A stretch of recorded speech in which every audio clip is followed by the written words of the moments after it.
Hello everyone, crack all Maharashtra exam मध्ये तुम्हा सर्वांचं खूप खूप स्वागत.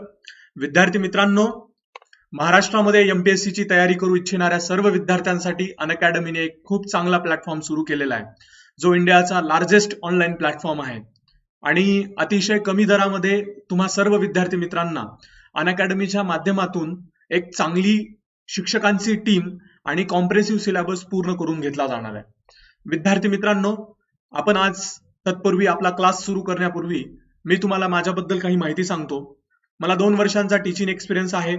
मी स्वतः अभ्यास केलेला असून मागच्या त्या अभ्यासावरती अनेक एक्झाम्स, मी कॉम्पिटेटिव्ह एक्झाम्स क्वालिफाईड झालेलो आहे आणि माझं MBA आणि LLB कंप्लीट झालेलं आहे. विद्यार्थी मित्रांनो, तुम्हाला जर अनअकॅडमीमध्ये सबस्क्रिप्शन घ्यायचं असेल तर तुम्हाला या ठिकाणी लाईव्ह क्लासेस मिळणार आहेत, स्ट्रक्चरल कोर्स मिळणार आहे, टेस्ट सिरीज मिळणार आहेत, अनलिमिटेड ऍक्सेस मिळणार आहे.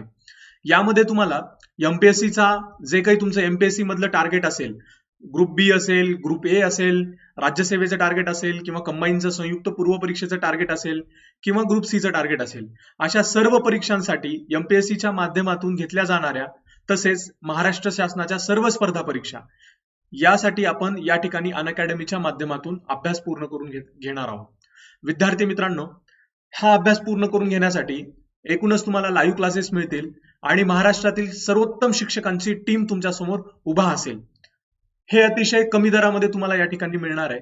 चांगले एज्युकेटर्स तुम्हाला मिळणार आहेत आणि 1 to 1 इंटरॅक्शन, ज्या पद्धतीने ऑफलाईन क्लासेसमध्ये इंटरॅक्शन होतं त्याच पद्धतीचं इंटरॅक्शन देखील तुम्हाला या ठिकाणी मिळेल. विद्यार्थी मित्रांनो, या ठिकाणी तुम्ही अपकमिंग कोर्सेस देखील पाहू शकता. त्या कोर्सेसवरती तुमचं एनरोलमेंट करू शकता आणि हे सगळं करण्यासाठी तुम्हाला प्लस मध्ये तुम्हाला ऍडमिशन घ्यावं लागेल आणि हे प्लस मध्ये ऍडमिशन घेतल्यानंतर तुम्हाला 1 to 1 इंटरॅक्शन करता येईल, तुमचे डाऊट्स तुम्हाला विचारता येतील आणि ज्या खऱ्या विद्यार्थ्यांना आता एमपीएससीचा अभ्यास चालू करायचा आहे त्यांच्यासाठी तर ही सुवर्ण संधी आहे. कारण ऑफलाईन मध्ये ज्या पद्धतीच्या फीस आकारल्या जातात तशा पद्धतीच्या फीस या ठिकाणी नाही आहेत. अतिशय कमी फीस मध्ये तुम्हाला या ठिकाणी सर्व काही मिळणार आहे आणि सगळ्या नोट्स, एकूणच परीक्षेमध्ये परीक्षाभिमुख जो अभ्यास असतो तो त्या सगळ्या गोष्टी या ठिकाणी कव्हर करून घेतल्या जाणार आहेत. विद्यार्थी मित्रांनो, कॉम्प्रेहेन्सिव्ह सिलेबस हा कंप्लीट होणं स्पर्धा परीक्षेमध्ये खूप गरजेचं असतं. थोडक्यात मी तुम्हाला स्पर्धा परीक्षांच्या बाबतीत सांगतो. हा जो इंडियन इकॉनॉमी, हिस्ट्री, मॅथमॅटिक्स आणि काही स्पेसिफिक टॉपिक जे आहेत, ह्या सगळ्या गोष्टी अतिशय महत्वाच्या आहेत. ह्या सगळ्या गोष्टी तुम्हाला या ठिकाणी करून मिळणार आहेत आणि तुमचं एक ट्रॅक प्रिपरेशन जे आहे ते ट्रॅक प्रिपरेशन या ठिकाणी होणार आहे. तुम्हाला त्यासोबतच काही टेस्ट सिरीज या ठिकाणी मिळणार आहेत. टेस्ट सिरीज तुम्हाला मिळणार आहेत. त्या टेस्ट सिरीजचं अनालिसिस तुम्हाला मिळणार आहे आणि हे सगळ्या गोष्टी तुम्हाला घरी बसून मिळणार आहे. त्यामुळं प्रत्येक विद्यार्थ्यांनी ही संधी मानून त्याचा उपयोग करून घेतला पाहिजे. मी खरोखर सांगतो की ही संधी अतिशय तुम्हा विद्यार्थ्यांसाठी मोठी आहे. त्यामुळे तुम्ही संधीचा हा फायदा घ्या. इथे सबस्क्रिप्शन आहे पहा, एमपीएससीचं सबस्क्रिप्शन आहे. मी प्रत्येक विद्यार्थ्याला सजेस्ट करेन की एमपीएससीचा अभ्यास करण्यासाठी मुलं अतिशय गडबड करतात, तर ती गडबड न करता किमान 1 ते 1.5 वर्षाचा कालावधी तुम्ही द्या. इथे 12 महिन्याचे आणि 24 महिन्याचे सबस्क्रिप्शन आहेत. ते सबस्क्रिप्शन घेण्यासाठी मी तुम्हा सर्वांना सांगू इच्छितो. ते सबस्क्रिप्शन घेतल्यानंतर तुम्हाला खूप उपयोग होईल आणि त्यासाठी माझा एक कोड आहे, YOGESHS, योगेश यस नावाचा.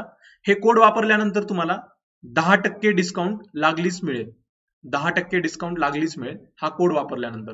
त्यामुळे विद्यार्थी मित्रांनो, तुम्ही हा कोड वापरून नक्कीच एमपीएससी सबस्क्रिप्शन मध्ये तुम्ही तुमचा सहभाग, तुमचं ऍडमिशन करू शकता आणि तुम्ही एमपीएससी ची परीक्षा पास नक्कीच व्हाल. अशा पद्धतीचे जर तुम्ही अभ्यास केलात तर अशा पद्धतीचं मी तुम्हाला सांगू इच्छितो.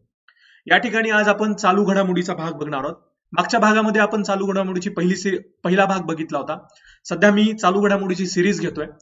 मी एमपीएससी मध्ये साधारणतः राज्यसेवा असेल, त्यानंतर कंबाईन परीक्षा असेल, जेव्हा केव्हा ह्या परीक्षा आयोगाच्या माध्यमातून होतील त्यावेळेला चालू घडामोडीवरती नक्कीच प्रश्न विचारले जातात आणि चालू घडामोडीवरचे प्रश्न हे 15 ते 16 प्रश्न त्या ठिकाणी येतात.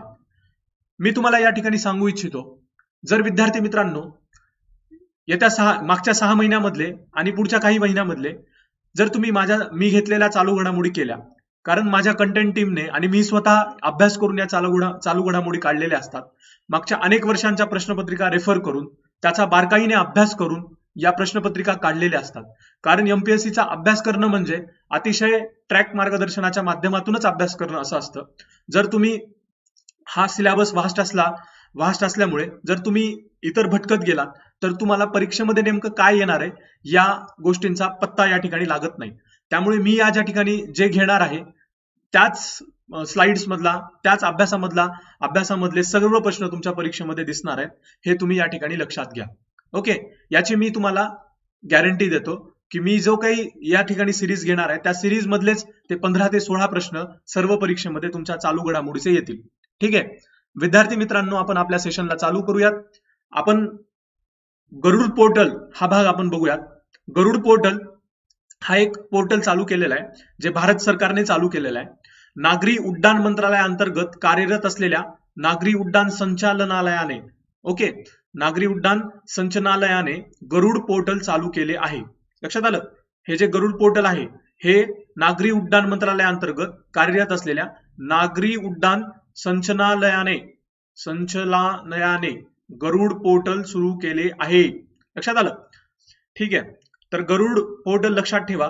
गरुडचे पूर्ण रूप काय या ठिकाणी, म्हणजे पूर्ण रूप म्हणजे त्याचा फुल फॉर्म या ठिकाणी दिलेला आहे, government authorisation for relief using drones. लक्षात आलं?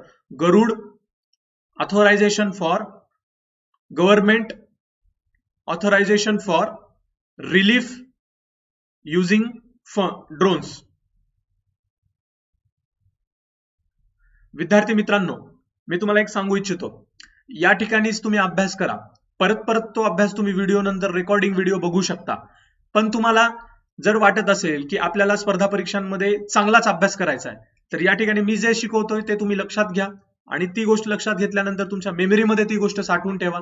त्याच्या कनेक्टिंग लिंक्स लावा. म्हणजे चालू घडामोडीचा अभ्यास करत असताना आपण जे काही न्यूजपेपरमध्ये वाचतो किंवा आपल्या आजूबाजूला जे घडतं त्याच सर्व काही गोष्टी असतात. फक्त या ठिकाणी आपण ज्या परीक्षाभिमुख चालू घडामोडी आहेत, ज्या अतिशय महत्वाच्या आहेत आणि ज्या परीक्षेमध्ये विचारले जाण्याची शक्यता आहे, त्या चालू घडामोडी आपण या ठिकाणी घेतो. ठीक आहे विद्यार्थी मित्रांनो, यानंतर आपण बघूयात की कोविड-19च्या उद्देशाने ड्रोन चालवण्यासाठी केंद्र सरकारकडून सूट मिळवण्यासाठी गरुड पोर्टल राज्य संस्थांना मदत करेल. या ठिकाणी एक सांगितलेलं आहे बघा, कोविड-19च्या उद्देशाने ड्रोन चालवण्यासाठी, म्हणजे कोविड-19च्या उद्देशाने ड्रोन चालवण्यासाठी केंद्र सरकारकडून सूट मिळवण्यासाठी, म्हणजे याच्यामध्ये केंद्र सरकार ड्रोन चालवण्यासाठी आपल्याला केंद्र सरकार म्हणजे गरुड पोर्टल हे राज्य संस्थांना मदत करेल असं म्हणलेलं आहे. म्हणजे ड्रोन चालवण्यासाठी गरुड पोर्टल राज्य सरकारांना, म्हणजे राज्य संस्थांना, आपण या ठिकाणी संस्थान धरूया, राज्य संस्थांना मदत करेल असा पण त्याचा उद्देश आहे. त्यानंतर गरुड स्टार्टअप एक झालं होतं बघा, म्हणजे त्याच्यामध्ये गरुडच्या माध्यमातून हे जे गरुड पोर्टल आहे, ह्या गरुड पोर्टलच्या माध्यमातून गरुड स्टार्टअप देखील होतं आणि त्याच्यानं गरुड स्टार्टअपने 450 फूट उंच इमारतींवर जंतुनाशक फवारण्यासाठी कोरोना किलर ड्रोनचा शोध लावलेला आहे. कोणत्या? कोरोना किलर हा 450 फूट, बरोबर आहे की नाही? 450 फूट उंच असलेल्या बिल्डिंगवर देखील काय करू शकतो? जंतुनाशक, सॅनिटायझर फवारणी करू शकतो हा रोबोट. लक्षात आलं? हे कशाचं एक उदाहरण आहे, तुम्ही घ्या. ह्याला काय म्हणतात? आर्टिफिशियल इंटेलिजन्स, बरोबर आहे की नाही? आर्टिफिशियल इंटेलिजन्स आहे का नाही? तर हे देखील आर्टिफिशियल इंटेलिजन्स एक उदाहरण आहे, जे की गरुड पोर्टलच्या माध्यमातून आपण चालू केलेलं आहे आणि जे कोरोनाच्या पार्श्वभूमीवरचं आहे. ठीक आहे, वेगवेगळ्या राज्य संस्थांना मदत करते ते. सत्यभामा पोर्टल एक आहे बघा इथं, सत्यभामा पोर्टल. सत्यभामा पोर्टलचे पूर्ण रूप काय? Science and technology. पूर्ण रूपचा अर्थ काय रे, म्हणजे त्याचा फुल फॉर्म असा आपण धरूयात, सायन्स अँड टेक्नॉलॉजी योजना फॉर आत्मनिर्भर भारत इन मायनिंग ऍडव्हान्समेंट. लक्षात आलं? अजून एकदा मी या ठिकाणी वाचतो, सायन्स अँड टेक्नॉलॉजी योजना फॉर आत्मनिर्भर भारत इन मायनिंग ऍडव्हान्समेंट. आता या ठिकाणी तुम्ही सत्यभामाचा अर्थ आणि त्याचा काय एक्सप्लेनेशन असेल, त्याचा अर्थ जर लागत नसेल तर तुम्हाला जर त्याचा फुल फॉर्म माहिती असेल तर इथे मायनिंग हा शब्द आलाय बघा, मायनिंग हा शब्द आलाय, आलाय की नाही? या ठिकाणी कोणता शब्द आलाय? मायनिंग हा शब्द आलाय, मायनिंग हा शब्द आलाय.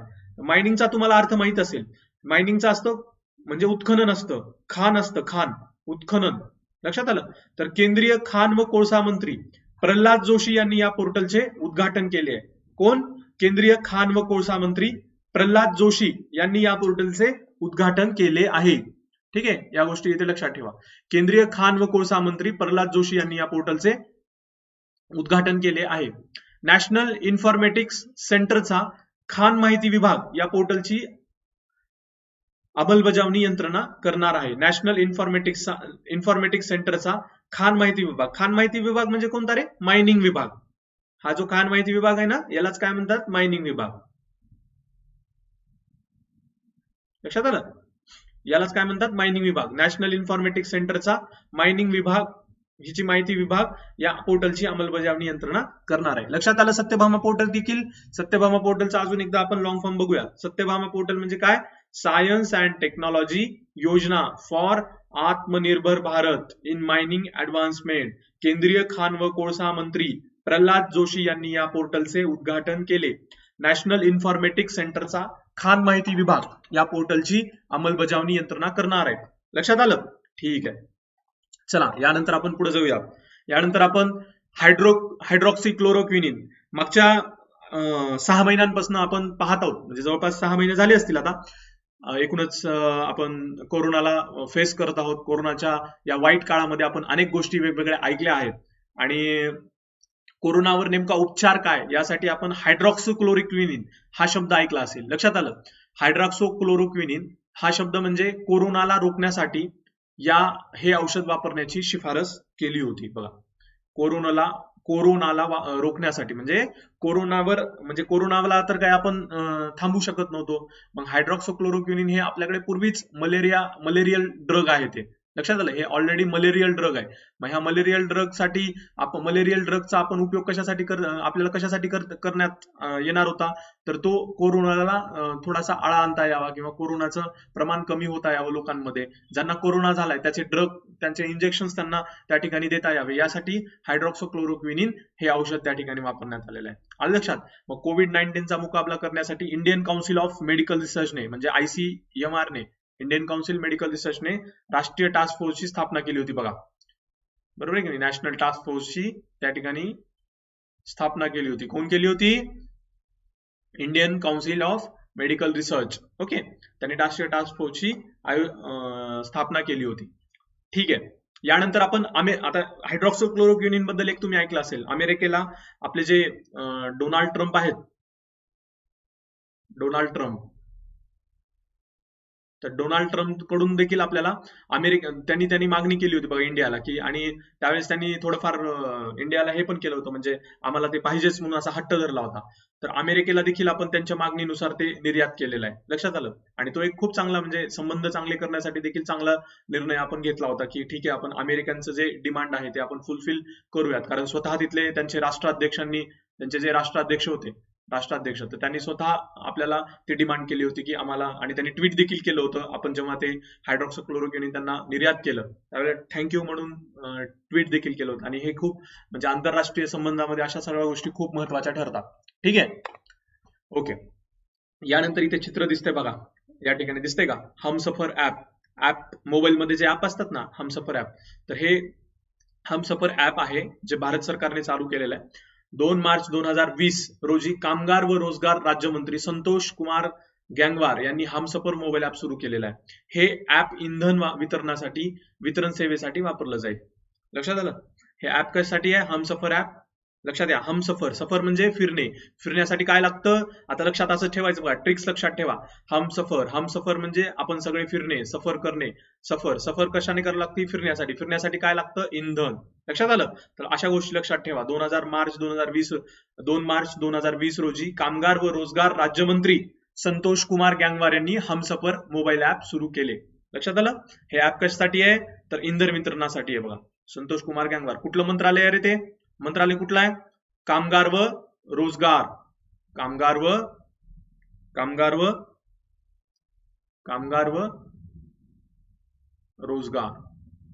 आहे का नाही? राज्यमंत्री आहेत ते कुठले? संतोष कुमार गँगवार. ठीक आहे. यानंतर लक्षात घ्या, स्वयंप्रभा टीव्ही बघा, आपण आतापर्यंत 5-6 स्लाइड बघितल्या. मी तुम्हाला गॅरंटी घेऊन सांगतो, ह्या ज्या स्लाइड्स मी बनवत आहे किंवा हा जो कंटेंट मी बनवत आहे, माझी कंटेंट टीम जी बनवत आहे, हा कंटेंट पुरवणारे अनेक अभ्यासू लोक आहेत. त्या अभ्यासू लोकांच्या माध्यमातूनच हा कंटेंट माझ्यापर्यंत पोहोचतोय आणि मी तुम्हाला शिकवतोय तो. तर तुम्ही सर्वांनी विद्यार्थी मित्रांनो एक लक्षात घ्या, एमपीएससीच्या परीक्षेमध्ये टू द पॉइंट अभ्यास करणं खूप गरजेचं असतं. जे विद्यार्थी इथे येतात, फास्ट अभ्यास करतात, चांगला अभ्यास करतात, टू द पॉइंट अभ्यास करतात, त्या मुलांना या ठिकाणी यश मिळाल्याशिवाय राहत नाही. त्यामुळे तुम्ही सर्वांनी असा टू द पॉइंट अभ्यास करा. मी जे या ठिकाणी घेतोय ते सर्व तुम्ही अतिशय चांगल्या पद्धतीने बघा आणि ह्या सगळ्या गोष्टी तुम्ही बघितल्यानंतर तुम्हाला डेफिनेटली या ठिकाणी यश मिळेल. ठीक आहे. आता स्वयंप्रभा टीव्ही चॅनेल हे आपण या ठिकाणी बघणार आहोत. मानव संसाधन विकास मंत्रालयाच्या माध्यमातून चालू करण्यात आलेले हे चॅनेल आहे, बरोबर आहे की नाही. मानव संसाधन विकास म्हणजे कुठला रे, HRD ह्युमन रिसोर्स डेव्हलपमेंट आपण धरूयात ना. HRD ह्युमन रिसोर्स मानव संसाधन विकास मंत्रालयाच्या माध्यमातून चालू करण्यात आलेले. ह्युमन रिसोर्स डेव्हलपमेंट म्हणजे मानव विकासासाठी असतं, ते एज्युकेशन डिपार्टमेंट देखील या डिपार्टमेंटमध्ये येतं. तर मानव संसाधन विकास मंत्रालयाच्या माध्यमातून चालू करण्यात आलेले हे चॅनेल आहे स्वयंप्रभा टीव्ही चॅनेल. स्वयंप्रभा म्हणजे काय रे, स्वतः. ज्यांच्याकडे इंटरनेट सुविधा नाही अशांसाठी अभ्यासक्रमाच्या बाबतीत व्हिडिओ प्रसारित करणे. मी तुम्हाला तेच म्हणलं, ज्यांच्याकडे इंटरनेट सुविधा नाही. आता कोरोनाच्या काळामध्ये मोस्ट ऑफ द ग्रामीण भागामध्ये इंटरनेटची सुविधा थोडीशी कमी अधिक प्रमाणात आहे. मग ज्यांच्याकडे इंटरनेटची सुविधा नाही, आता आपलं देखील सगळं काम इंटरनेटवरच चालतं. तुमच्याकडे इंटरनेट असल्यामुळे तुम्ही हे व्हिडिओ बघताय. मग ज्यांच्याकडे इंटरनेटची सुविधा नाही अशांनी काय करायचं, तर अशांनी काय करायचं, हे जे स्वयंप्रभा टीव्हीवरचे व्हिडिओ आहेत जे अभ्यासक्रमाच्या बाबतीत आहेत. कशाच्या बाबतीत आहेत, अभ्यासक्रमाच्या बाबतीत. ओके, अभ्यासक्रमाच्या बाबतीत. तर हे सगळे व्हिडिओ या ठिकाणी प्रसारित केले जाणार आहेत. ठीक आहे. आता बघा, कॅप्टन अर्जुन रोबोट हा देखील एक रोबोट आहे. बघा, हा रोबोट आहे. हा कोरोनाच्याच पिरियड मधले सगळ्या घडामोडी आहेत. भारतीय रेल्वेच्या सेंट्रल रेल्वे झोन रे, बरोबर आहे की नाही. सेंट्रल रेल्वे झोनने रेल्वे प्रवासी तसेच रेल्वे प्रवासी आणि रेल्वे कर्मचाऱ्यांच्या कोविड-19 परीक्षणावर देखरेख करण्याकरिता, म्हणजे जे सेंट्रल रेल्वे झोन आहे, तर त्या सेंट्रल रेल्वे झोनने तिथले कर्मचारी आणि प्रवासी यांच्या कोविड-19 परीक्षणावर देखरेख करण्यासाठी हा रोबोट तैनात करण्यात आलेला आहे, बरोबर आहे की नाही. कर्मचारी आणि प्रवासी यांच्यावर देखरेख करण्याकरिता, म्हणजे त्यांच्या कोविड-19 परीक्षणावर देखरेख करण्याकरिता हा रोबोट त्या ठिकाणी अर्जुन रोबोट त्या ठिकाणी कॅप्टन अर्जुन रोबोट त्या ठिकाणी तैनात करण्यात आलेला आहे. ठीक आहे. यानंतर आपण बघूयात. ठीक आहे. आत्मनिर्भर भारत, मागच्या कोविड-19 नंतर काही दिवसानंतर आपल्याला आत्मनिर्भर भारत हे नरेंद्र मोदींच्या भाषणामध्ये हा शब्द बऱ्याच वेळेला आपल्याला ऐकू आला असेल. आणि आत्मनिर्भर भारत यामध्ये या अभियानाअंतर्गत पंतप्रधान नरेंद्र मोदी यांनी 20 लाख कोटी पॅकेजची घोषणा केलेली आहे. बघा, या अभियानाअंतर्गत पंतप्रधान नरेंद्र मोदी यांनी 20 लाख कोटी पॅकेजची घोषणा केलेली आहे. लक्षात आलं. मग अभियानाचे प्रमुख 5 आधारस्तंभ खालील प्रमाणे आहेत. कोणते कोणते आहेत ते आता इथे लक्षात ठेवा. आत्मनिर्भर भारत अभियान यांनी नरेंद्र मोदी यांनी 20 लाख कोटी पॅकेजची घोषणा केलेली आहे. या अभियानाअंतर्गत कोणते कोणते मुद्दे येतात, अर्थव्यवस्था, पायाभूत सुविधा, तंत्रज्ञान सुधारित सुविधा, लोकसंख्या लाभांश, मागणी व पुरवठ्याची मजबूत साखळी. आता 20 लाख कोटी रुपये हे आपल्या संपूर्ण भारतीयांसाठी त्यांनी ते पॅकेज घोषित केलेलं आहे. मग ह्याच्यामध्ये आपली जी अर्थव्यवस्था खालावली जाणार होती, तर त्या अर्थव्यवस्थेला बूस्ट करण्यासाठी, म्हणजे मॅक्झिमम कमी रेट. आता इथे परिणाम काय होणार आहे याचा, तर तुम्हाला बँकांकडून थोड्याफार कमी रेटवरती त्या ठिकाणी कर्ज उपलब्ध होऊ शकतं. जे काही आपल्या पायाभूत सुविधा आहेत, ज्या पायाभूत सुविधेच्या माध्यमातून सर्व नागरिकांना किंवा तरुणांना रोजगार उपलब्ध त्यातून होणार आहे. तर तिथे पायाभूत सुविधेवर काही पैसे त्या ठिकाणी इन्व्हेस्ट करणं, बरोबर आहे की नाही. त्या ठिकाणी तिथे तो फंड गुंतवणूक करणं, अशा पद्धतीची एक तो प्लॅन त्या ठिकाणी आहे. म्हणजे त्याचे ते आधारस्तंभ आहेत असं आपण म्हणूयात. ठीक आहे, आधारस्तंभ आहेत त्या सगळ्या गोष्टींचे अभियानाचे. कोणतं, आत्मनिर्भर अभियान. ओके. मग तंत्रज्ञान सुधारित सुविधा, तंत्रज्ञान काय काय करायचं आपल्याला, काय काय वाढवायचं, त्याच्यामुळे लोकांच्या जीवनामध्ये काही सुखद असे परिणाम होतील का, तर हा सगळा तंत्रज्ञान सुविधावर देखील आपल्याला तो फंड हे करायचा आहे. लोकसंख्या लाभांश, म्हणजे लोकसंख्येला मॅक्झिमम लोकसंख्येला काय काय लाभांश होईल, अशा पद्धतीने देखील त्या ठिकाणी आपण विचार करणार आहोत. मागणी व पुरवठ्याची मजबूत साखळी. ओके, आपल्याला एखादी गोष्ट जी आपल्या लोकसंख्येची गरज भागवण्यासाठी जी मागणी आहे तर ती मागणी देखील त्यातनं भागवली जाणार आहे. आणि आपल्या लोकांना म्हणजे बाहेरच्या देशातील लोकांची जी काही गरज आहे मग ह्या पुरवठा देखील तो त्या पद्धतीने आपण करणार आहोत. आणि ह्या सगळ्या गोष्टी आत्मनिर्भर भारत योजनेच्या माध्यमातूनच आपण करणार आहोत. ह्या सगळ्या ज्या गोष्टी होत्या आत्ताच्या ह्या एकमेकांना कनेक्टिंग लिंक आहेत बघा. ह्या ज्या आहेत ना ह्या एकमेकांना कनेक्टिंग लिंक आहेत. लक्षात आलं? ह्या ज्या आहेत ना गोष्टी ह्या एकमेकांना कनेक्टिंग लिंक आहेत. ह्या ज्या गोष्टी आहेत ह्या सगळ्या एकमेकांना कनेक्टिंग लिंक आहेत. ठीक आहे, चलो. मग या आर्थिक पॅकेजचे विविध भाग कोणकोणते आहेत? व्यवसाय आहे. आर्थिक पॅकेजचे विविध भाग. व्यवसाय, मग व्यवसायामध्ये मी तुम्हाला तेच म्हणलं, सूक्ष्म व्यवसाय, मध्यम व्यवसाय आणि जे काही मोठे उद्योग असतील त्यांच्या उद्योगांसहित देखील आहे. मग ह्या व्यवसायामध्ये जे ज्यांना सूक्ष्म व्यवसाय करायचा आहे त्या सूक्ष्म व्यवसायांना काही आपण कर्जाच्या स्वरूपात काही म्हणजे अतिशय कमी असं व्याजदराच्या माध्यमातून त्या ठिकाणी त्यांना आपण लोन देणार आहोत. मध्यम व्यवसायांना आपण लोन देणार आहोत. गरीब, स्थलांतरित आणि शेतकरी, आता इथे जे हे लोक आहेत गरीब लोक असतील मग त्याचे काही क्रायटेरिया जे गव्हर्नमेंटचे क्रायटेरिया असतील ते गव्हर्नमेंटच्या क्रायटेरिया असतील. ज्या पद्धतीने नोव्हेंबर पर्यंत आपण राशन फ्री मध्ये देणार आहोत त्याच पद्धतीने असतं ते. मग स्थलांतरित लोक झालेले असतील, शेतकरी असतील, या सर्वांचा विचार करून आपण ह्या आर्थिक पॅकेजची घोषणा केलेली आहे. प्रगतीची नवी क्षितिजे म्हणजे जे नवीन रोजगार असतील, नवीन एखादं इनोव्हेशन असेल, नवीन कंपन्या असतील त्या ठिकाणी देखील आपण काही फंड त्या ठिकाणी करू शकतो का, हे देखील आत्मनिर्भर भारत मध्ये येतं. सरकारी सुधारणा व सक्षमता. आत्मनिर्भर भारत मध्ये आपला भारत देश एक चांगल्या पातळीवर आपण घेऊन जात आहोत. ओके, एक चांगला फंड त्या ठिकाणी आपण गुंतवणूक करून अजून आपली प्रगती कशी होईल याचा विचार करत आहोत. मग त्यामध्ये सरकारी भाग देखील मोठा येतो. सरकारीमध्ये काही जागा काढणं, त्यामध्ये काही सुधारणा करणं, त्यांची सक्षमता वाढवणं, ह्या सगळ्या देखील गोष्टी आपण त्या ठिकाणी. आणि हा आपल्या स्पर्धा परीक्षांच्या मुलांसाठी म्हणजे सगळ्यांसाठीच तुम्हा सर्वांसाठी हा खूप महत्वाचा पॉईंट आहे. जर अशा पद्धतीचं जर इन्व्हेस्टमेंट फंड किंवा अशा पद्धतीचं सिरियसली यांनी ह्याच्यावर अंमलबजावणी केली म्हणजे जे काही सरकारी सुधारणा असतील, मुलांच्या रोजगाराचा प्रश्न असेल किंवा इतर सरकारी क्लास 1 क्लास 2 च्या ज्या जागा असतील त्या जर वाढवण्यात आल्या तर नक्कीच आपल्या सर्वांना ही एक आनंदाची बाब राहील. ठीक आहे. आता 2020 मध्ये राबवण्यात आलेले विविध ऑपरेशन आपण खालील प्रमाणे बघितलेले आहेत बघा. कोणते कोणते ऑपरेशन्स आहेत त्याला हे नाव दिलेलं आहे. ऑपरेशन्स थोडक्यात ऑपरेशन्स म्हणजे काय की ते काम करताना, ते टास्क करताना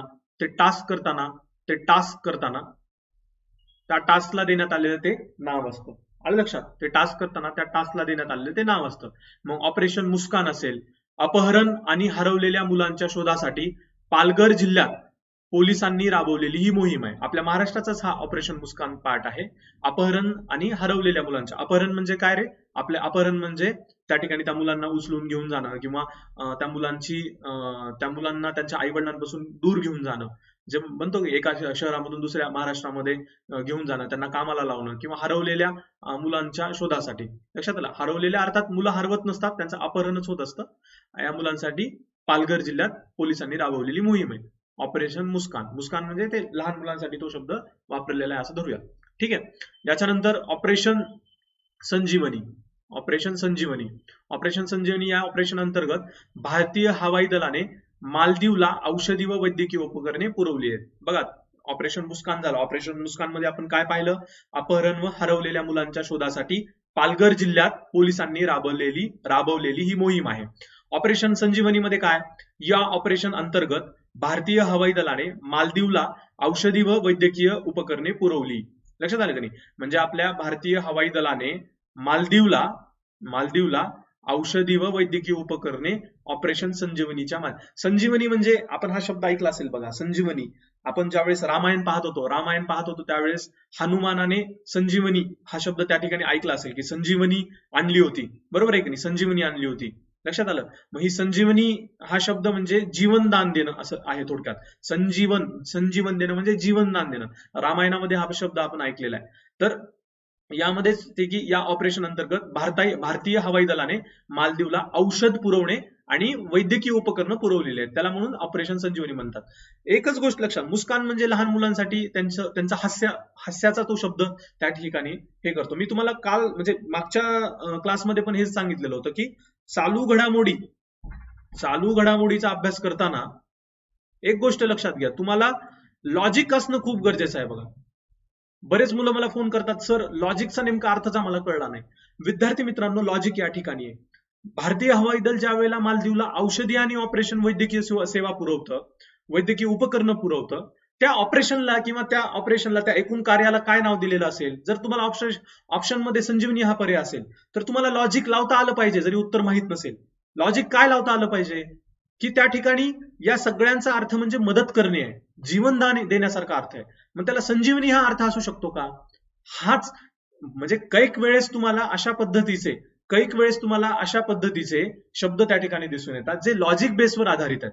कारण एखादी टर्मिनॉलॉजी, एखादं नाव हे सगळं देताना त्या ठिकाणी तुम्हाला कुठलं तरी म्हणजे लॉजिक वापरलं जातं. लक्षात आलं? ते लॉजिक तुम्हाला डिकोड करता आलं पाहिजे. आलंच पाहिजे. MCQ बघा, स्पर्धा परीक्षा ह्या अतिशय सोप्या परीक्षा आहेत. या ठिकाणी जर तुम्ही नेमकं लॉजिक आणि तुम्ही जर लक्षात घेतलं की या ठिकाणी नेमके कसे प्रश्न प्रशिक्षक विचारणार आहे, त्याला काय आपल्या मुलांकडून अपेक्षित आहे, या सगळ्या गोष्टीचा जर तुम्ही 1 तासामध्ये विचार केला. बऱ्याचदा विद्यार्थी मित्रांना अशी अडचण येते की सर आपल्या आजूबाजूला चालू घडामोडी अनेक घडतात, मग इम्पॉर्टंट काय आहेत किंवा महत्वाच्या काय आहेत. तर विद्यार्थी मित्रांनो, तुम्ही जे माझे व्हिडिओ आहेत ते व्हिडिओ बघा. आपण अनअकॅडमी वरती ही सिरीज घ्यायला लागलो आहोत. ते व्हिडिओ बघितल्यानंतर तुम्हाला लक्षात येईल की तुमच्या परीक्षेमध्ये याच प्रकारचे जशाच तसे प्रश्न विचारले जाणार आहेत. कारण मागच्या अनेक वर्षांचा आमच्या कंटेंट टीमला असेल, मला असेल, आम्हाला अनेक वर्षांचा अनुभव आहे की स्पर्धा परीक्षांमध्ये काय विचारलं जातं. केवळ तुम्ही जर फोकसली जर अभ्यास केला, फावट पसारा जर करत बसलात, तर तुम्हाला तुमच्या चालू घडामोडी असतील किंवा इतर कोणताही सिलेबस असेल, कारण स्पर्धा परीक्षांचा सिलेबस हा खूप वास्ट आहे. आणि ह्या वास्ट सिलेबसमध्ये जर तुम्हाला टिकून राहायचं असेल, ह्या अभ्यासामध्ये अभ्यास खूप सोपा आहे, पण इथे टिकून आणि टू द पॉइंट जर केलात तर 101% तुम्हाला या ठिकाणी यश मिळतं. 101%. आणि जर ह्या गोष्टी जर तुम्ही चुकलात तर तुम्ही मग त्या भोवऱ्यामध्ये अडकत जाता. त्यामुळे अशा कुठल्याही प्रकारची चूक न करता तुम्ही योग्य असं मार्गदर्शन या ठिकाणी घ्या.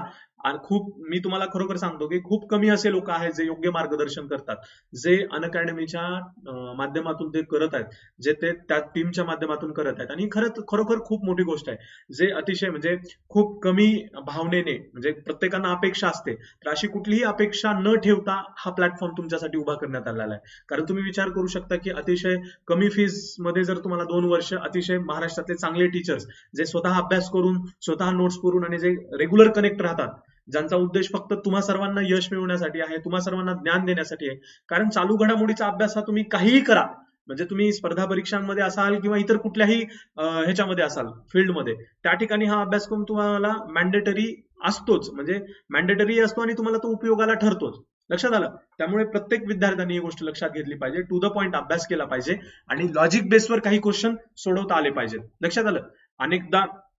अनेकदा मुलांचा ह्याच गोष्टींमध्ये बरेच मुलं अडकतात आणि अभ्यास करण्यामध्ये त्यांची अडचण निर्माण होते. ठीक आहे, चला तर आपण पुढे जाऊया विद्यार्थी मित्रांनो. आपण आता या ठिकाणी ऑपरेशन संजीवनी बघितलं, ऑपरेशन मुस्कान बघितलं. आता आपण ऑपरेशन नमस्ते हे बघूया. ऑपरेशन नमस्ते मध्ये काय, कोरोनाचा सामना करण्यासाठी भारतीय लष्कराने ऑपरेशन नमस्ते लागू केलेले बघा.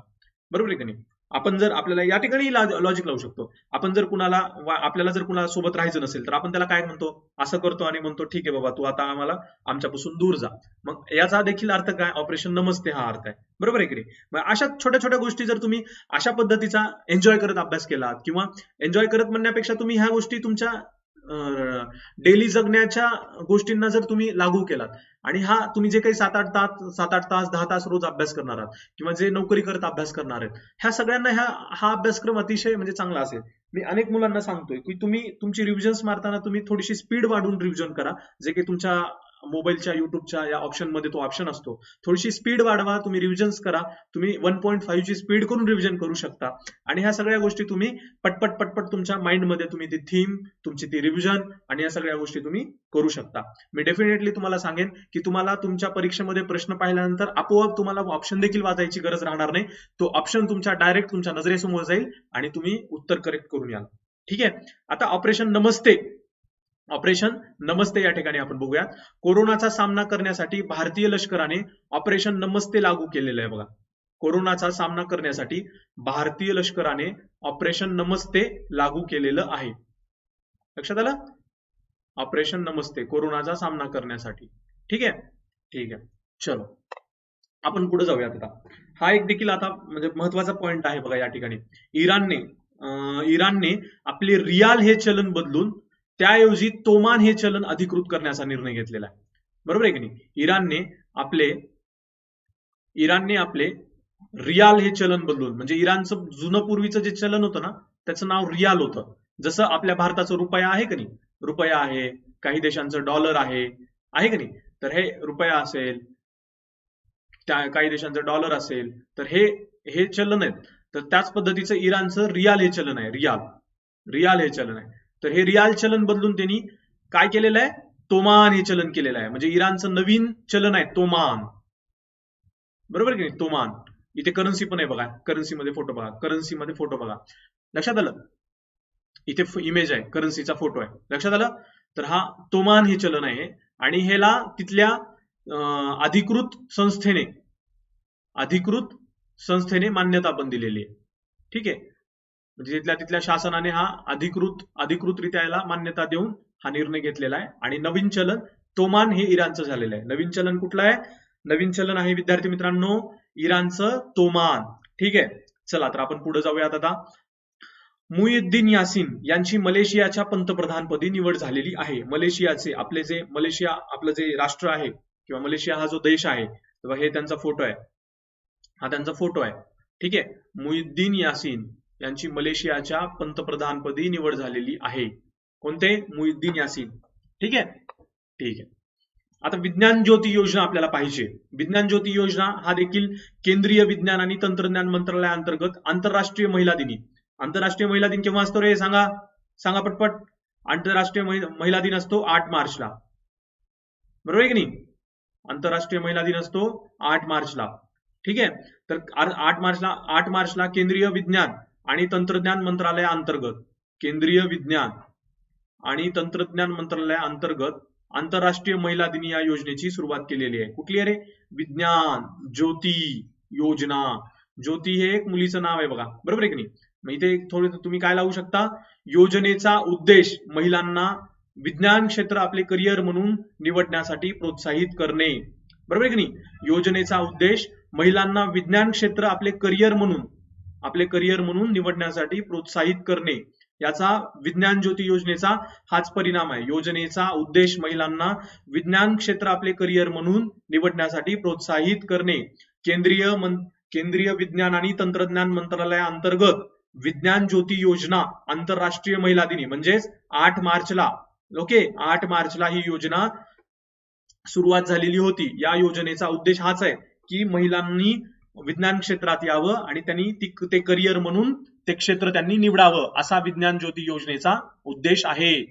ठीक आहे, 2022च्या या ठिकाणी स्पोर्ट्सचं एक चित्र आहे आणि इथे त्याच्यातून आपल्याला एक फॅक्ट या ठिकाणी मिळतो. कोणता आहे तो? 2022च्या होणाऱ्या महिला आशियाई स्पर्धा भारतात होणार आहेत. बघा, जे भारताच्या निगडीत आहे ते खूप महत्वाचं असतं. भारताच्या चालू घडामोडी स्पोर्ट्सच्या बाबतीत पण 1-2 प्रश्न येतात बघा. स्पोर्टमध्ये जे भारतामध्ये काही होणार आहे का, किंवा आशियाच्या बाबतीत काही आहे का, त्यानंतर ऑलिम्पिक आहे का, अशा सगळ्या बाबतीत ह्या घडामोडी असतात. तर 2022च्या होणाऱ्या महिला आशियाई स्पर्धा भारतात होणार आहेत. मी तुम्हाला एक स्पोर्ट्सचं एक गोष्ट सांगतो बघा. आपले जे राजीव गांधी खेलरत्न पुरस्कार आहेत,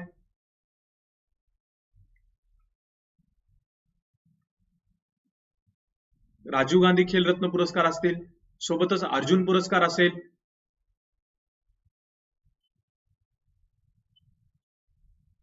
राजीव गांधी असेल, अर्जुन पुरस्कार असेल, असे सगळे पुरस्कार जे आहेत ना, जे महत्वाचे पुरस्कार आहेत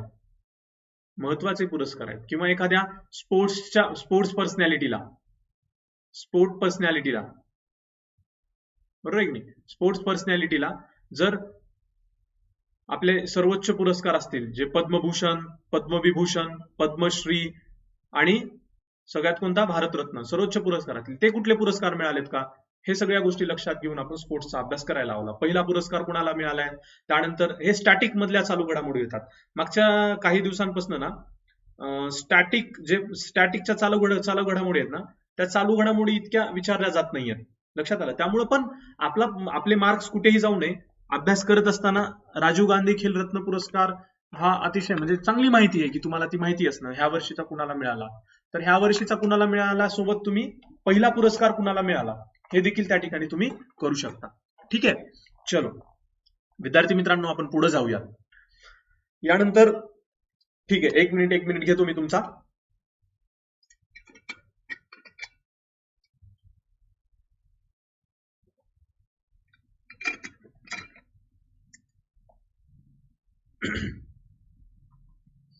विद्यार्थी मित्रांनो, केंद्रीय संस्कृत विद्यापीठ विधेयक 2019 ला हे विधेयक हे केलं होतं, म्हणजे आलं होतं.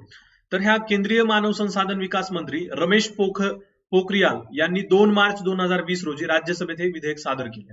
ओके, भारतातील 3 अभिमत विद्यापीठांची संस्कृत विद्यापीठामध्ये रूपांतर करणे, हा म्हणजे हे जे विधेयक आहे केंद्रीय संस्कृत विद्यापीठ विधेयक, हे रमेश पोखरियाल यांनी 2 मार्च 2020 रोजी राज्यसभेत हे विधेयक सादर केलं होतं.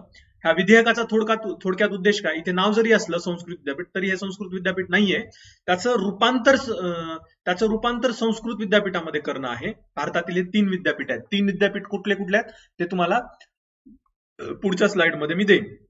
इथे आहे बघा, संस्कृत विद्यापीठामध्ये रूपांतर करणे हा या विधेयकाचा उद्देश आहे.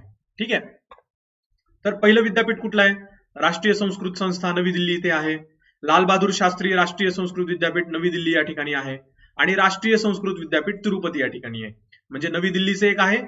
ठीक आहे, त्याच्यानंतर नवी दिल्लीमध्ये 2 आहेत, लाल बहादूर शास्त्री राष्ट्रीय संस्कृत विद्यापीठ, राष्ट्रीय संस्कृत संस्था, लाल बहादूर शास्त्री राष्ट्रीय संस्कृत विद्यापीठ आणि राष्ट्रीय संस्कृत विद्यापीठ तिरुपती. नवी दिल्लीतले 2 आणि तिरुपतीचे 1. ठीक आहे, एक आहे ते लाल बहादूर शास्त्री यांच्या नावावरचं आहे, ते नवी दिल्लीमध्ये आहे. ठीक आहे, जिनोम इंडिया प्रोजेक्ट एक आहे बघा, जिनोम इंडिया प्रोजेक्ट. जिनोम माहिती असेल तुम्हाला, विज्ञान आणि तंत्रज्ञान मंत्रालयाअंतर्गत, जिनोम म्हणजे वैज्ञानिक बाबतीत रिलेटेड आहे, विज्ञान आणि तंत्रज्ञान मंत्रालयाअंतर्गत कार्यरत जैव तंत्रज्ञान विभागाने जिनोम इंडिया प्रोजेक्ट नुकताच मंजूर केलेला आहे. लक्षात आलं, जिनोम इंडिया प्रोजेक्ट आपण मानवी जिनोम प्रकल्प हा 1990 मध्ये सुरू करण्यात आला होता. ओके, तर विज्ञान व तंत्रज्ञान मंत्रालयाअंतर्गत जैव तंत्रज्ञान विभागाने जिनोम इंडिया प्रोजेक्ट नुकताच मंजूर केला. IISc बंगळुरूसह 20हून अधिक आघाडीच्या संस्था या प्रकल्पात भाग घेणार आहेत. IISc म्हणजे इंडियन इन्स्टिट्यूट ऑफ सायन्स. तर ह्या ज्या आहेत ना, तर ह्या अतिशय म्हणजे खूप चांगल्या संस्था आहेत ज्या आपल्या देशामध्ये विज्ञान तंत्रज्ञानावर काम करतात. ओके, तर ह्या संस्था अशा 20हून अधिक आघाडीच्या संस्था या प्रकल्पामध्ये भाग घेतील. IISc अंतर्गत कार्यरत मेंदू संशोधन केंद्र प्रकल्पातील नोडल पॉइंट म्हणून, म्हणजे ह्याच्यामध्ये IISc मध्ये जे मेंदू संशोधन केंद्र आहे हे ह्याच्यामध्ये नोडल पॉइंट म्हणून काम करणार आहे. लक्षात आलं. ठीक आहे, ब्रेन डेव्हलपमेंट सेंटर जे असेल किंवा ब्रेन रिसर्च म्हणू आपण त्याला, ब्रेन रिसर्च.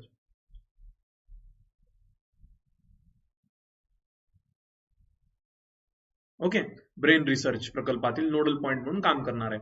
ठीक आहे, मानवी जिनोम प्रकल्प 1990 मध्ये सुरू करण्यात आला. 2003 मध्ये जागतिक स्तरावर अनेक देशांनी एकत्र येऊन केलेला सर्वात मोठा जीवशास्त्रीय प्रकल्प आहे. म्हणजे हा सर्वात मोठा जीवशास्त्रीय प्रकल्प होता 2003 मध्ये. ठीक आहे, जीवशास्त्रीय प्रकल्प जिनोम इंडिया प्रोजेक्ट. ठीक आहे, या ठिकाणी छायाचित्र दिसतंय बघा, या चित्रामध्ये, या डायग्राम मध्ये, या फोटोमध्ये तुम्हाला हे काहीतरी मोठे मोठे बॉक्स दिसत आहेत. तर हे बॉक्स नाहीयेत, हे कॉम्प्युटर्स आहेत. पहा, हे कॉम्प्युटर्स आहेत. कुठले, हा म्हणजे मोठा कॉम्प्युटर्स आहे. हा जपानचा फुगाकू महासंगणक जगातील सर्वात वेगवान महासंगणक ठरलाय. लक्षात आलं, हा फुगाकूच आहे. हा जो आहे ना, फुगाकू आहे, फुगाकू महासंगणक. ओके, जपानचा फुगाकू महासंगणक जगातील सर्वात वेगवान महासंगणक ठरला आहे. जपानने 11 वर्षानंतर अव्वल क्रमांक पटवला. म्हणजे आधी सनवे तह्युलाइट नावाचा एक आहे, त्याचा आता जो 4थ्या क्रमांकाला गेलाय. हा सनवे तह्युलाइट आधी फर्स्ट क्रमांकाचा होता, जो सगळ्यात पॉवरफुल महासंगणक होता. पण आता जपानचा फुगाकू महासंगणक आहे, जो जगातील सर्वात वेगवान महासंगणक म्हणून ओळखला जातो. पहिले 5 कुठले आहेत रे? फुगाकू आहे, समिट आहे, सिएरा आहे. फुगाकू जपानचा आहे, समिट अमेरिकेचा आहे, सिएरा अमेरिकेचा आहे, सनवे तह्युलाइट चीनचा आहे बघा. आणि तियानहे 2A हे चीनचाच आहे. म्हणजे जे पहिल्यांदा सनवे जे होता ना, सनवे तैहुलाइट, हा सनवे तैहुलाइट पहिल्यांदा फर्स्ट होता, पण आता नाही येतो. आता फुगाकू आहे, लक्षात ठेवा, जपानचा फुगाकू जो 11 वर्षानंतर तब्बल झालेला आहे. याच्यावरती क्वेश्चन येऊ शकतो. पहिले कोणते कोणते आहेत बघा, अजून एकदा बघू. पहिला कुठला कुठला आहे रे? पहिला आहे फुगाकू जपान, दुसरा आहे समिट अमेरिका, तिसरा आहे सिएरा अमेरिका, आणि सनवे तैहुलाइट चौथा आहे. तियानहे 2A चीनचा आहे. हा पाचवा आहे. पहिला फुगाकू, दुसरा समिट, तिसरा सिएरा. समिट आणि सिएरा सेकंड आणि थर्ड, फुगाकू फर्स्ट आणि सनवे तैहुलाइट चौथा. स हे समिट, सिएरा आणि सनवे हे 2, 3, 4 अशा नंबरचे आहेत. तियानहे हा 5व्या नंबरचा आहे आणि फुगाकू तर माहिती तुम्हाला. ठीक आहे. आता विविध निर्देशांक आपल्याला बघायचे, जे जागतिक स्तरावरचे जे अहवाल असतात तर त्याच्या माध्यमातून आपल्याला आपले निर्देशांक म्हणजे आपले क्रमांक या ठिकाणी दिसून येतील. ओके, तर त्या ठिकाणी आपण मर्सरचा जीवनमान खर्च निर्देशांक, मर्सर ही एक संस्था आहे आणि त्यांनी जीवनमान खर्च निर्देशांक 2020 हे त्या ठिकाणी त्यांनी सांगितलंय. जागतिक सल्लागार एजन्सी मर्सरने जून 2020 मध्ये हा अहवाल प्रसिद्ध केलेला आहे. बघा, जागतिक सल्लागार एजन्सी मर्सरने जून 2020 मध्ये हा अहवाल प्रसिद्ध केलेला आहे. कोणती? जागतिक सल्लागार एजन्सी मर्सरने जून 2020 मध्ये हा अहवाल प्रसिद्ध केलेला आहे. या सर्वेक्षणानुसार राहण्यासाठी जगातील सर्वात महागडी शहरे कोणते कोणते आहेत? हाँगकाँग आहे. या सर्वेक्षणावर राहण्यासाठी जगातील सर्वात महागडी शहरे, म्हणजे मर्सरने हा अहवाल केलाय, जगातील सर्वात महागडी शहरे, जगातील म्हणतोय बरं का, कोणते कोणते आहेत? हाँगकाँग आहे, त्याच्यानंतर अशगाबाद आहे तुर्कमेनिस्तान मधला, त्याच्यानंतर जपान मधला टोकियो आहे थर्ड नंबरला, टोकियो आधी 1 नंबरला होता, बरोबर आहे का. त्याच्यानंतर स्वित्झर्लंड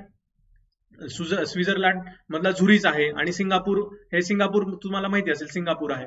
हाँगकाँग, अशगाबाद, टोकियो, झुरिच आणि सिंगापूर या सर्वेक्षणानुसार राहण्यासाठी जगातील सर्वात महागडी शहरे हे आहेत. हाँगकाँग आहे, अशगाबाद आहे, सगळ्यात लक्षात घ्या, हाँगकाँग सगळ्यात हे आहे, त्याच्यानंतर अशगाबाद, टोकियो, झुरिच आणि सिंगापूर.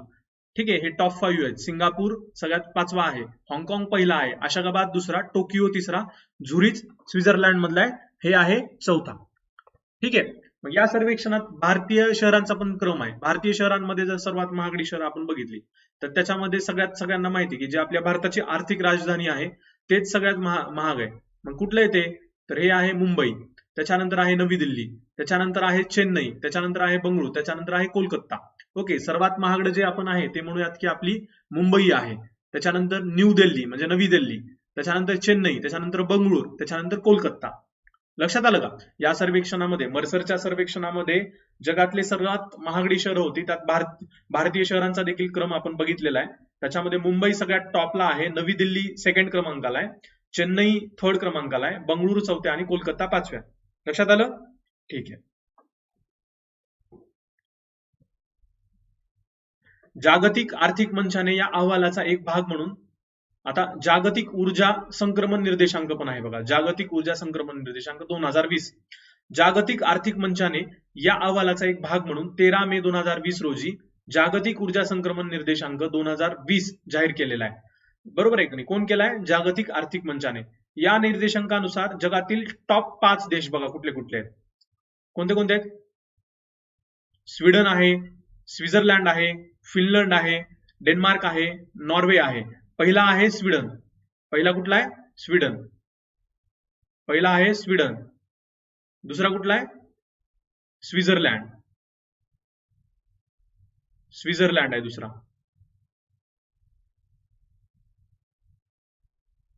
आणि तिसरा कोणता आहे? फिनलंड. चौथा आहे डेन्मार्क आणि 5वा आहे नॉर्वे. ठीक आहे. या निर्देशांकानुसार सिंगापूर हे आशिया खंडातील सर्वोच्च स्थानी 13वा क्रमांक लागतो बघा. अजून एकदा मी या ठिकाणी वाचतो. जागतिक आर्थिक मंचाने या अहवालाचा एक भाग म्हणून 13 मे 2020 रोजी जागतिक ऊर्जा संक्रमण निर्देशांक 2020 जाहीर केला. या निर्देशांकानुसार जगातील टॉप 5 देश Sweden, Switzerland, Finland, Denmark, Norway. या निर्देशांकानुसार सिंगापूर हे आशिया खंडातील सर्वोच्च स्थानी 13वा क्रमांक लागतो. हे 5 आहेत आणि या निर्देशांकानुसार सिंगापूर हे आशिया खंडातलं आहे सिंगापूर, हे बाकीच्या आशिया खंडातले नाही आहेत. हा आशिया खंडातील सर्वोच्च स्थानी 13वा क्रमांक लागतो. ओके, ठीक आहे. त्यानंतर इंडिया 2020 अहवाल एक झालेला आहे आंतरराष्ट्रीय ऊर्जा एजन्सीने, बरोबर आहे की नाही? आंतरराष्ट्रीय ऊर्जा एनर्जी अलायन्स आहे बघा, ते इंटरनॅशनल एनर्जी अलायन्स. ओके, आंतरराष्ट्रीय ऊर्जा एजन्सीने नीती आयोगाच्या सहाय्याने प्रथमच भारताच्या ऊर्जा धोरणाचे सखोल पुनरावलोकन करणारा इंडिया 2020 अहवाल जानेवारी 2020 मध्ये प्रसिद्ध केला. आंतरराष्ट्रीय ऊर्जा एजन्सीने नीती आयोगाच्या सहाय्याने, म्हणजे नीती माहित असेल तुम्हाला, NITI Aayog, national institute of transforming India, लक्षात आलं? National institute of transforming India. तर हे नीती आयोग जो आहे, नीती आयोगाच्या सहाय्याने आंतरराष्ट्रीय ऊर्जा एजन्सी म्हणजे इंटरनॅशनल एनर्जी अलायन्स यांनी हा अहवाल त्यांच्या मदतीने प्रथमच भारताच्या ऊर्जा धोरणाचे सखोल पुनरावलोकन करणारा इंडिया 2020 अहवाल जानेवारी 2020 मध्ये प्रसिद्ध केलाय. ओके, ठीक आहे. त्याच्यानंतर जागतिक प्रसार माध्यम स्वातंत्र्य. ओके, जागतिक प्रसार माध्यम स्वातंत्र्य, प्रसार माध्यम तुम्हाला माहिती असेल, न्यूज पेपर्स वगैरे. जागतिक प्रसार माध्यम स्वातंत्र्य निर्देशांक 2020 यामध्ये पॅरिसमध्ये मुख्यालय असलेल्या रिपोर्टर्स विदाउट बॉर्डर्स या आंतरराष्ट्रीय अशासकीय संघटनेने 22 एप्रिल 2020 रोजी जागतिक प्रसार माध्यम स्वातंत्र्य निर्देशांक 2020 प्रसिद्ध केला. या यादीत भारत 142व्या स्थानी आहे बघा. ठीक आहे. आता रिपोर्टर्स विदाउट बॉर्डर्स ही आंतरराष्ट्रीय अशासकीय संघटना, ओके, जी पॅरिसमध्ये आहे, पॅरिसमध्ये असलेली रिपोर्टर्स विदाउट बॉर्डर्स याचा अर्थ लक्षात येतो. रिपोर्टर्स विदाउट बॉर्डर्स म्हणजे त्यांना काही असं लिमिट नाहीये त्या रिपोर्टर्सना. रिपोर्टर्स विदाउट बॉर्डर्सच्या या ह्यांचं जे मुख्यालय पॅरिसमध्ये आहे, त्यांनी जागतिक प्रसार माध्यम स्वातंत्र्य निर्देशांक 2020 जाहीर केलेला आहे आणि ही अशासकीय संघटना आहे. ओके, जागतिक प्रसार माध्यम स्वातंत्र्य निर्देशांक 2020 प्रसिद्ध केलेला आहे. त्याच्यामध्ये भारताचा क्रमांक कितवा आहे हे आपण लक्षात घ्यायचंय. जागतिक प्रसार माध्यम स्वातंत्र्यामध्ये 142वा. ठीक आहे, 142वा. ठीक आहे. यानंतर आपण सर्वसमावेशक इंटरनेट अहवाल 2019 बघूयात. 2019 अजून 2020चा तो जाहीर झालेला नाहीये. मग इंटरनेट ऍक्सेस सर्वसमावेशक इंटरनेट अहवाल हा म्हणजे याचा हा जो अहवाल प्रसारित करतं किंवा याचा जो प्रकाशक आहे ते आहेत फेसबुक आणि EIU. ओके, फेसबुक आणि EIU ही दोन संस्था. तर या यादीमध्ये स्वीडन हा देश पहिला आहे बघा. या यादीमध्ये स्वीडन हा देश पहिला आहे. फेसबुक हा अहवाल प्रदर्शित करतं.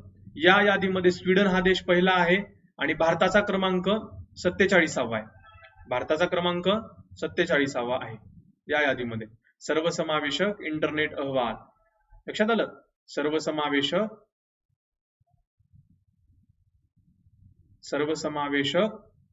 इंटरनेट अहवाल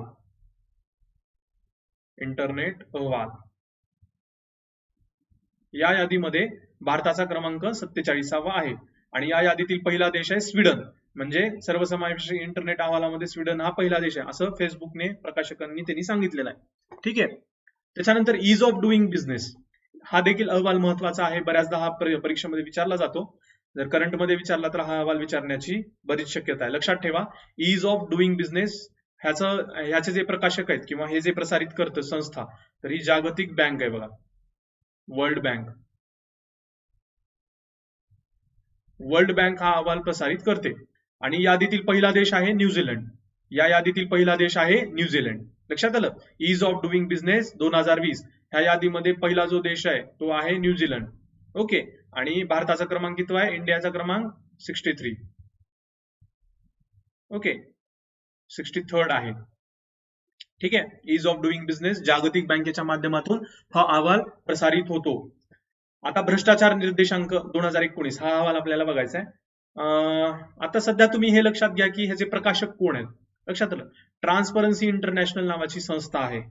ट्रान्सपरन्सी इंटरनॅशनल नावाची एक संस्था आहे, जी इंटरनॅशनल लेवलची संस्था आहे. ती भ्रष्टाचार निर्देशांक 2019 ते वेगवेगळे सर्वे करून हे प्रकाशक त्या पद्धतीचा अहवाल त्या ठिकाणी घोषित करत असतात.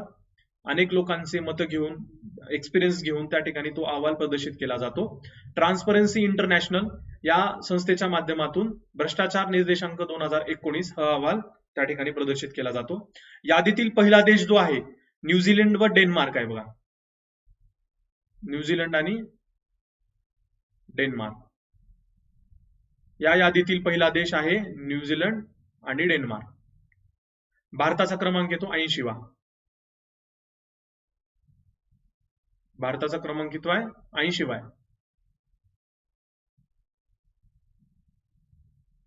भ्रष्टाचार निर्देशांक न्यूझीलंड व डेन्मार्क या यादीतील पहिला देश आहे. भारताचा क्रमांक आहे 80वा. ठीक आहे. Swayamprabha TV channel. Okay, Swayamprabha TV channel हा आपण मगाशी बघितलेला आहे. स्वयंप्रभा टीव्ही चॅनेल परत एकदा आपल्याला ती स्लाइड आलेली आहे. ठीक आहे. आता आपण बघूयात की माल्टा अभियान हे काय. माल्टा अभियान, माल्टा अभियान, माल्टा अभियान देखील, माल्टा म्हणजे हा शब्द ज्यांना माहिती असेल हा नाविक दलाशी रिलेटेड आहे बघा. माल्टा अभियान, नाविक दलाने सागरी समुद्र किनारा जनजागृतीसाठी कोलकाता येथे हे अभियान चालू केलेलं आहे. म्हणजे सागरी समुद्र किनारा म्हणजे सपोज या किनाऱ्यावर मासेमारी होऊ नये, मासेमारी व्यवस्थित व्हावी, किंवा मासेमारी होता होता जर इथे वादळ येत असेल, सायक्लॉन येत असेल, त्या संदर्भात जनजागृती असेल तर नाविक दलाने, आपले नाविक दल म्हणजे तुम्हाला लक्षात आलं असेल, नाविक दलाने जे नाविक दल आहे आपलं, त्या नाविक दलाने सागरी समुद्र किनारा जनजागृती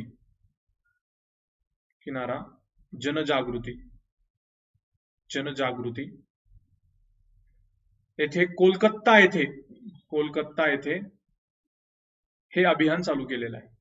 ठीक आहे. सागरी समुद्र किनारा जनजागृतीसाठी माल्टा अभियान लक्षात ठेवा. त्यानंतर भारतीय विज्ञान काँग्रेस परिषद, हे देखील काँग्रेस परिषद मागच्या अनेक वर्षांपासून भरते. हा देखील महत्वाचा पॉइंट आहे. भारतातील वैज्ञानिक वातावरणाला प्रोत्साहन देण्यासाठी व आधुनिकीकरण करण्यासाठी ही परिषद आयोजली जाते. भारतीय विज्ञान काँग्रेस परिषद हे काही काँग्रेसची वगैरे नाहीये. ओके, हा काही म्हणजे काँग्रेस पक्षाने भरवलेली ही नाहीये, इथे फक्त काँग्रेस नाव आहे. भारतीय विज्ञान काँग्रेस परिषद, या ठिकाणी जर तुम्हाला वाटलं की ही काँग्रेसची काही विज्ञान परिषद आहे का, तर तसं नाहीये विद्यार्थी मित्रांनो. हा त्याचं नाव आहे त्या परिषदेचं, भारतीय विज्ञान काँग्रेस परिषद. हे भारतातील भारतामध्ये वैज्ञानिक वातावरण तयार करण्यासाठी, त्याला प्रोत्साहन देण्यासाठी व आधुनिकीकरणासाठी म्हणजे मॉडर्नायझेशनसाठी ही परिषद आयोजली जाते. 107 म्हणजे 107वी परिषद 2020 मध्ये भरली होती. ती परिषद बंगळूर येथे भरली होती बघा. म्हणजे ती परिषद बंगळूर येथे भरली होती, आयोजित केली होती. लक्षात आलं. 107 107वी कुठे होती 2020 वाली? बंगळूर येथे. ओके, 2020 वाली ही कुठली म्हणजे भारतीय विज्ञान काँग्रेस परिषद. आणि आगामी जी 2021 आहे, आगामी 2021 ची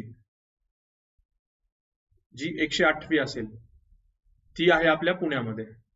लक्षात आलं. आगामी जी आहे ती पुण्यामध्ये आहे आणि झालेली जी आहे ती बंगळूरमध्ये आहे. ठीक आहे. यानंतर आपण 16 प्रवासी भारतीय दिवस 2020 नवी दिल्ली येथे भरवण्यात आलेला आहे. हा जो पॉइंट आहे ना, 16वा प्रवासी भारतीय दिवस 2020 नवी दिल्ली येथे भरवण्यात आलेला आहे. हा देखील एक फॅक्ट या ठिकाणी लक्षात घ्या. 16वा प्रवासी भारतीय दिवस 2020 चा नवी दिल्ली येथे भरवण्यात आलेला आहे. आता प्रवासी भारतीय दिवस हा तुम्हाला लक्षात येईल बघा. प्रवासी भारतीय दिवस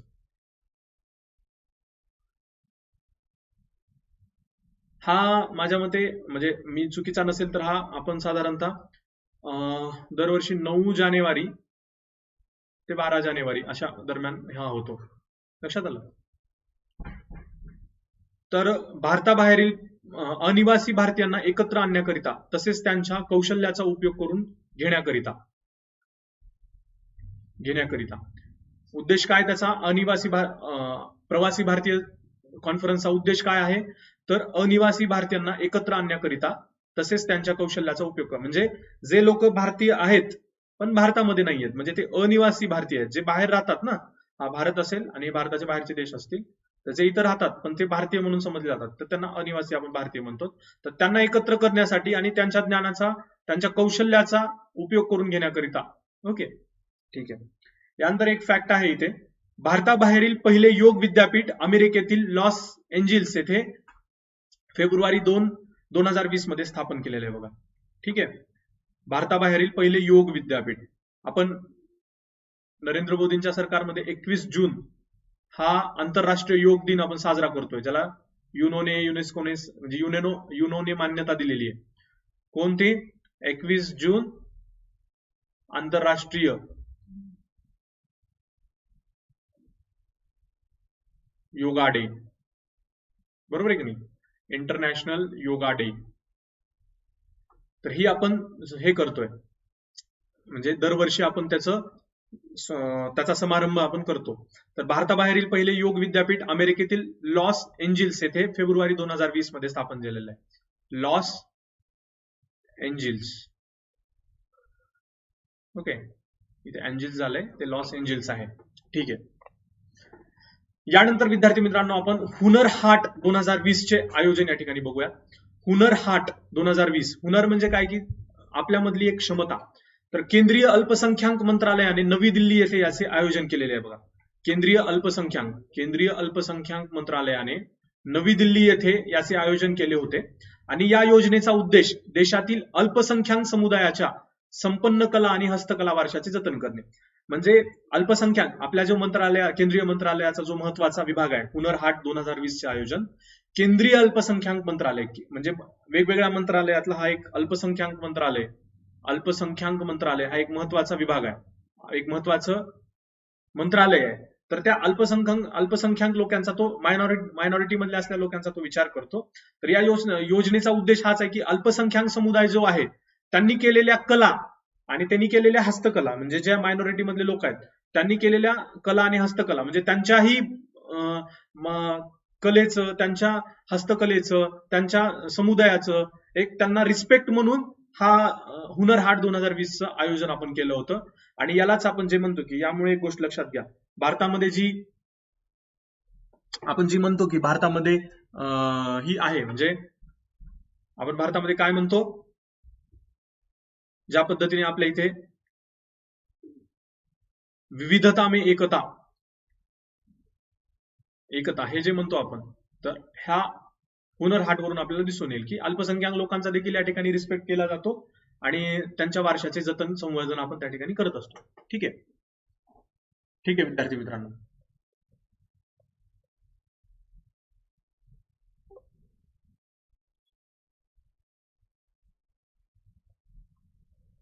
ठीक आहे विद्यार्थी मित्रांनो, या ठिकाणी मी तुम्हाला सांगू इच्छितो की तुम्हाला जर अनअकॅडमी सबस्क्रिप्शन मध्ये या ठिकाणी अनअकॅडमी मध्ये एमपीएससी साठी अभ्यास करायचा असेल तर तुम्ही लेट्स क्रॅक महाराष्ट्र एक्झाम पाहू शकता.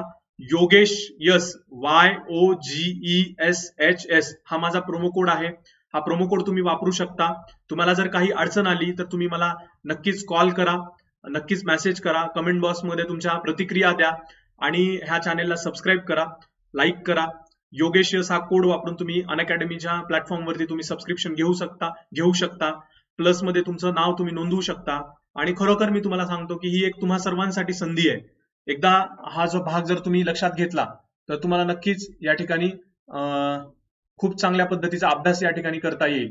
लक्षात आलं विद्यार्थी मित्रांनो, मी तुम्हाला सांगू इच्छितो मागच्या अनेक दिवसांपासून आपल्या महाराष्ट्रामध्ये अनअकॅडमी अभ्यासक्रम पूर्ण करून घेत आहे आणि हा अभ्यासक्रम पूर्ण करून घेण्यासाठी आम्ही सर्व तुमच्यासाठी तत्पर आहोत. लक्षात आलं, ही सगळी टीम तुमच्या समोर जी आहे, ही टीम तुमच्या समोर एक एमपीएससीचा विशेष अभ्यासक्रम तुम्हाला घेऊन येणार आहे आणि तुमचा संपूर्ण जो अभ्यास आहे तो चांगल्या रीतीने पूर्ण आम्ही करून घेणार आहोत.